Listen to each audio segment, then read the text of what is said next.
एक गांव में एक ठाकुर रहता था। बड़ा ठिकाना, जैसा ताना वैसा ही बाना। एक बार ठाकुर की हवेली में दिवाली का शानदार उत्सव मनाया जा रहा था। ढोली दमामी मजमे का रंग जमा रहे थे, पुरखों का नाम ले लेकर शुभराज कर रहे थे कि अचानक उसी माहौल में एक जाट ठाकुर के सामने हाथ जोड़कर बोला, अन्नदाता, इस ढोली को दोबारा शुभराज सुनाने का आदेश फरमाए। ठाकुर का इशारा पाकर ढोली फिर शुभराज करने लगा। जाट की अरदास जारी रही, अन्नदाता एक बार और सुनवाइए। ढोली ने फिर ठाकुर के आदेश का पालन किया, मगर जाट ने तब भी पीछा नहीं छोड़ा। गरीब नवाज, एक बार और सुनवाइए। इस बार ठाकुर ने झुंझलाकर पूछा, आखिर बात क्या है? बेचारे से बार बार शुभराज करवाने का मतलब क्या है? तब जाट कहने लगा, गरीब परवर, आपने ठीक तरह सुना नहीं। यह ढोली 5वीं और 6ठी पीढ़ी के पुरखों का नाम छोड़कर गटर पटर सी होत कह के जल्दी से आगे बढ़ जाता है। आखिर ऐसी क्या बात है जो इन पूज्य पुरखों का नाम वह शुभराज में छोड़ देता है? जाट की बात सुनते ही ठाकुर को गुस्सा आ गया।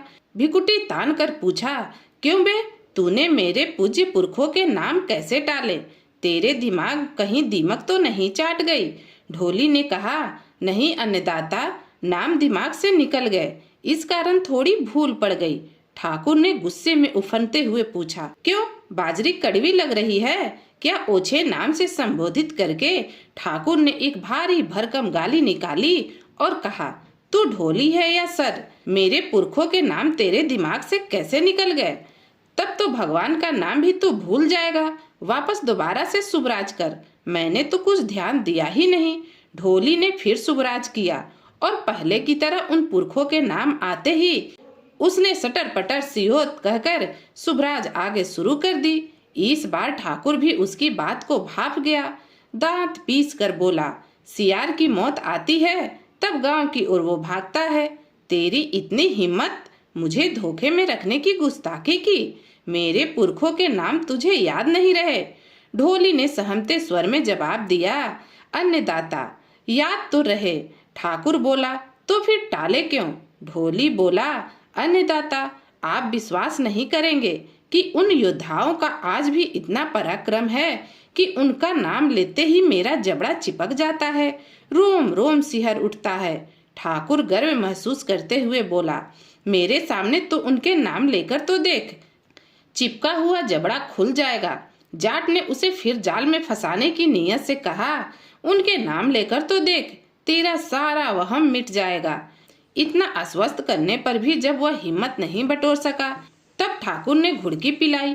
ढोली कोहनियों तक हाथ जोड़ते हुए बोला, अन्नदाता, गुस्ताखी माफ करें तो बताऊं। ठाकुर ने कहा, जा, तेरे 100 गुना माफ। अगर झूठ बोला तो तेरी खैरियत नहीं। ढोली बोला, नहीं अन्नदाता, आपके सामने झूठ बोलने की हिम्मत भला कौन कर सकता है? ठाकुर गर्दन हिलाते हुए बोला, अब तू टाल मटोल मत कर, मुझे झटपट तेरी गुस्ताखी का मायना बता दे। अब तो हिम्मत करने से ही छुटकारा होगा, कोई बहानेबाजी नहीं चलेगी। जाट ने जाने किस जन्म का बदला लिया। ढोली अटकते अटकते कहने लगा, अन्नदाता, मायना तो विद्वान पंडित जाने, पर मैंने 20 बार आजमाकर देखा है कि इन 2 पुरखों के नाम लेने पर मुझे रोटी नसीब नहीं होती, बल्कि ऊपर से समस्या ही समस्या आती है। एक बार तो सामने परोसी हुई थाली भी औंधी हो गई थी। ढोली की बात ठाकुर को बहुत गहरे तक चुभ गई।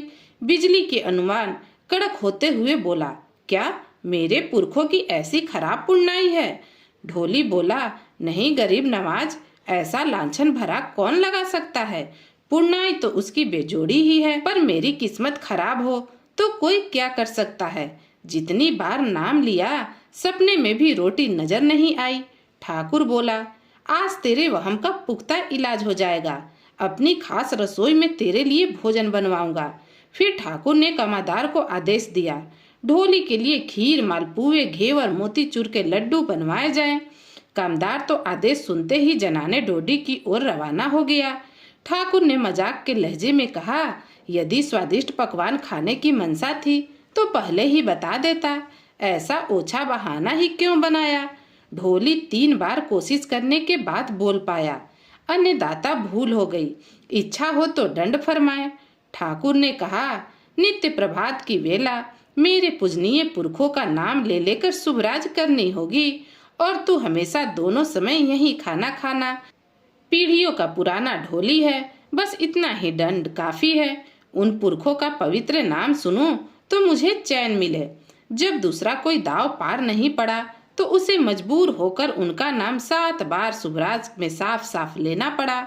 अंत में कहा, हुजूर का हुक्म तो कुएं में कूद पड़ूं, 7 बार की बजाय 1000 मर्तबा नाम लूं तो मेरी जीभ पर कौन से फोड़े उभर आएंगे।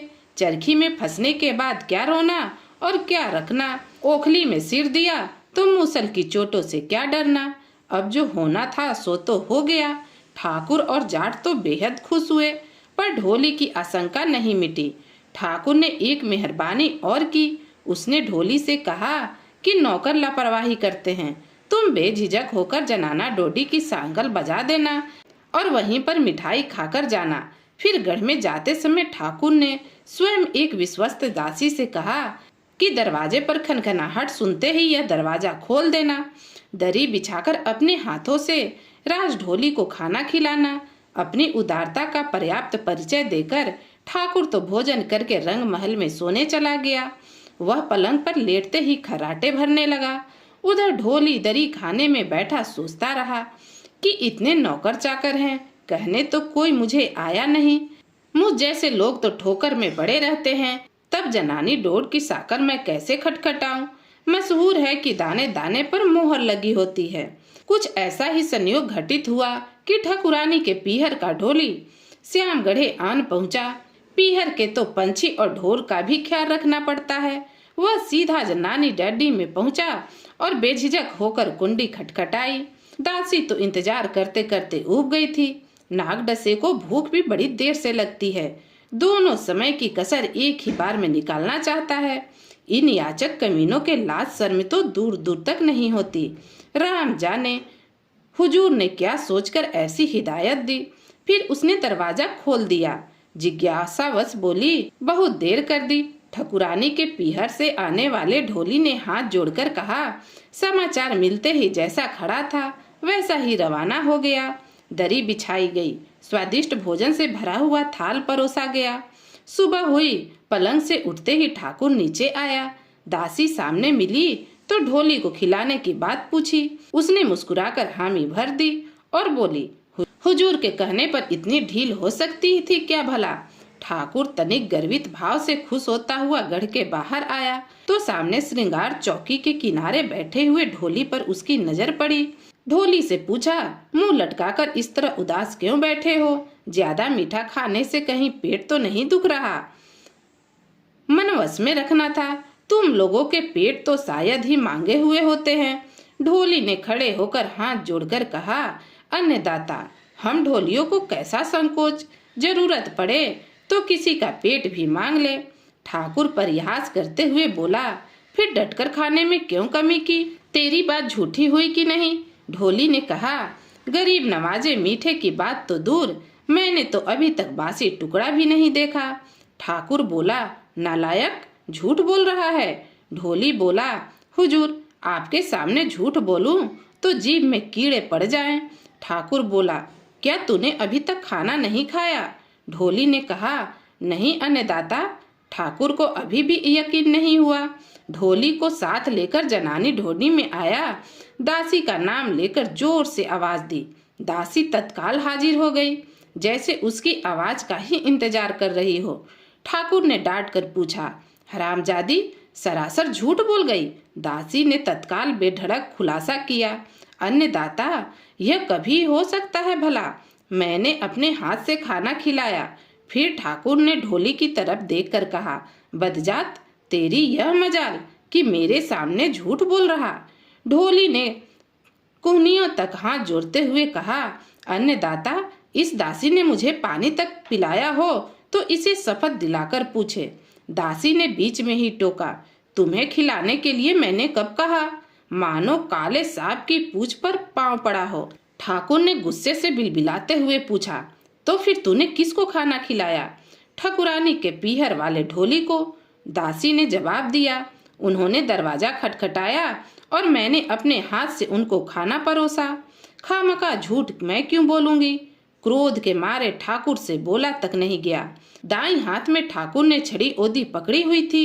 घुमाकर जोर से दासी पर चलाई। दासी तो फुर्ती से हट गई, पर ठाकुर का वार खाली नहीं गया। चांदी का ठोस बंस सीधा ढोली के ललाट पर जा लगा। एक विकट चित्कार करके ढोली नीचे बैठ गया।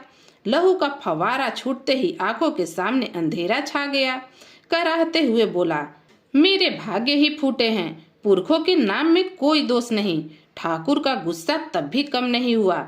ढोली पर कड़कते हुए बोला, तुम्हारा तो कुछ नहीं बिगड़ता, पर पुरखों की पुण्याई की तो बदनामी होती है।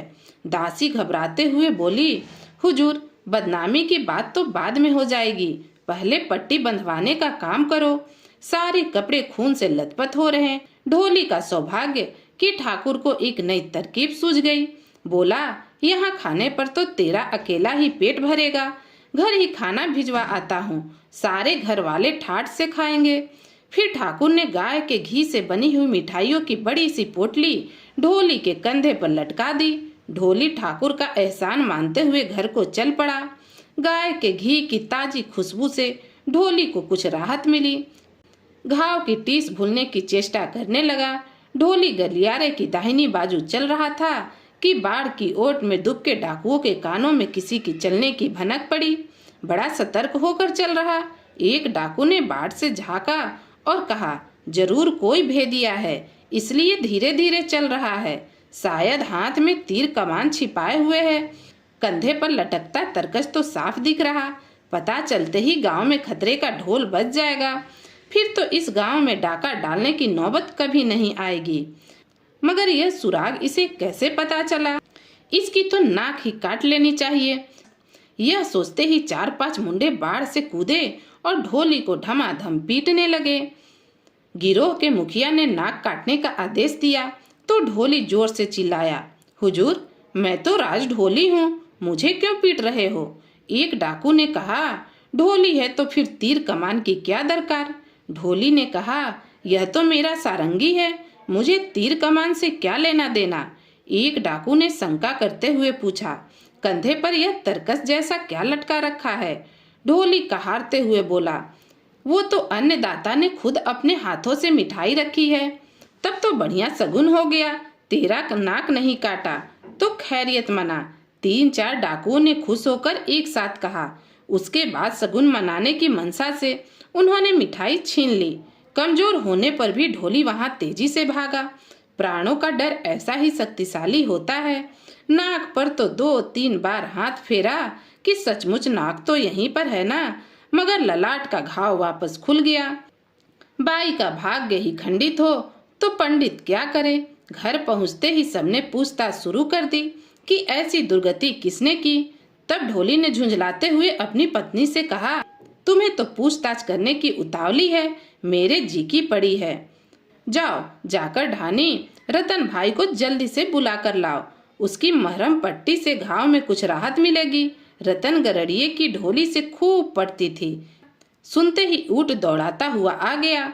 घाव देखते ही ढाढ़स बंधाया कि चिंता की कोई बात नहीं, 7 दिन में ठीक हो जाएगा। गाय के घी में तली निम्बोलिया खानी होगी। अब निम्बोलिया लाने वो चला गया। साथ में ढोली का बड़ा बेटा भी ऊँट पर बैठ लिया। गरड़िए ने एक गहरे नीम के पेड़ के नीचे ऊँट को रोक दिया। ऊँट पर खड़ा होकर जपाजप पत्ते और निमोनिया तोड़ने लगा। ऊँट बड़ा चंचल था। पत्ते तोड़ने की सरसराहट सुनी तो चौंक कर दौड़ पड़ा। गरड़िया तो बचपन से माहिर था, पर ढोली का बेटा नीचे लुढ़क गया। दाहिने हाथ पर शरीर का पूरा वजन पड़ा तो खटाक कर टूट गया। हादसा सुनते ही राज ढोली तो बेहोश हो गया। दूसरे दिन शाम को होश आया तो जी को चैन मिला। गरड़िया के मरम से थोड़ी शांति मिली। पुरखों की पुण्याई अभी तक शेष थी। उसी का पुण्य संयोग घटित हुआ तो गांव के चौधरी ने दादा की मृत्यु भोज में ठाकुर के सभी नौकरों को न्योता दे दिया। उसी सिलसिले में गढ़ का एक आदमी ढोली को न्योता देने गया। ठाकुर ने भी उसके आने के लिए पुरजोर आग्रह किया था। राज ढोली पर ठाकुर की विशेष मेहरबानी थी। ठाकुर ने कहा, अगर ढोल बजाने की तबीयत ना हो तो खाली हाथ ही आ जाए, मगर जरूर आ जाए, मना करे ऐसी औकात ही कहाँ थी। ढोली तो ऐसे अवसरों पर बिना बुलाए ही चल पड़ते हैं, तब उसके लिए तो हुजूर का आदेश भगवान से भी बढ़कर रहता है। ढोली पांव घसीटते हुए जल्दी से रवाना हो गया। 2 घड़ी रात ढली, तब ढोली चौधरी की ढानी में जा पहुंचा। उसने मन ही मन विचार किया कि अधिक पूछताछ करने पर यदि भूल से डाकू की बात जबान पर आ गई तो परमात्मा भी नहीं बचा सकेगा। डाकू किसी के सगे नहीं होते, कहीं सारे घर वाले का ही सफाया न कर दे। वह चुपके से बैलों के ओसारे में बैठ जाएगा। अलापचारी तो करनी नहीं, मौका देकर किसी को इशारे से बुला लेगा और खाना खाकर चल पड़ेगा। लोगों की नजर बचाकर वह बैलों के ओसारे में जा बैठा। चौधरी की बेटी बैलों को घास डालकर जा रही थी कि ओसारे में घुसे अपरिचित आदमी पर उसकी नजर पड़ गई। सोचा अगर चिल्लाऊंगी तो यह चोर भाग जाएगा। धीरे से बाप के कान में बोली, बाबा चोर। 3 भाइयों को साथ लेकर चौधरी बैलों के ओसारे में जा पहुंचा। सभी के हाथों में मजबूत लाठियां थीं। पीठ पर लाठी का अचीता वार पड़ते ही ढोली चिल्लाया, बाप मैं तो राज ढोली हूँ, मुझे क्यों पीट रहे हो। बोली पहचानते ही चौधरी तो रुक गया, लेकिन उसकी हंसी नहीं रुकी। हंसते हंसते ही पूछ पड़ा, राज ढोली तो बड़ी अच्छी बात, पर आगे तू बता कि यहाँ क्या लापसी खाने आया है। चौधरी का हाथ बहुत भारी था, पीठ पर आग सी धधक उठी। रोते चिल्लाते ठाकुर के पास आया और फरियाद करते हुए बोला, हुजूर गांव के चौधरी ने मेरी हड्डी पसलियां तोड़ दी। मेरा तो कुछ नहीं, सलाहकार सबूरी कर लूंगा, पर आपकी घरी मान को ठेस लगेगी। मैं तो आपके कहने पर वहां गया था। ढोली के कुछ आगे ही चौधरी खड़ा था।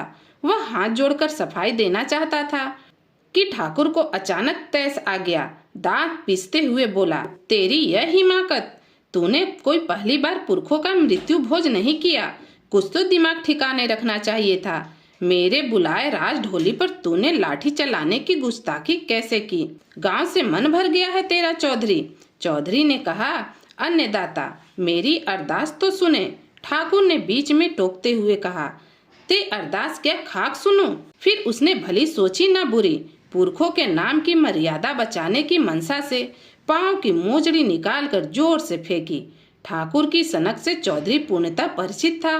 जूती की ओर हाथ मुड़ते ही वह नीचे बैठ गया, पर ठाकुर का वार खाली नहीं गया, सीधे ढोली के ललाट के घाव से जा टकराया। चित्कार के साथ ही राज ढोली की आंखों के सामने अंधियारा छाने लगा।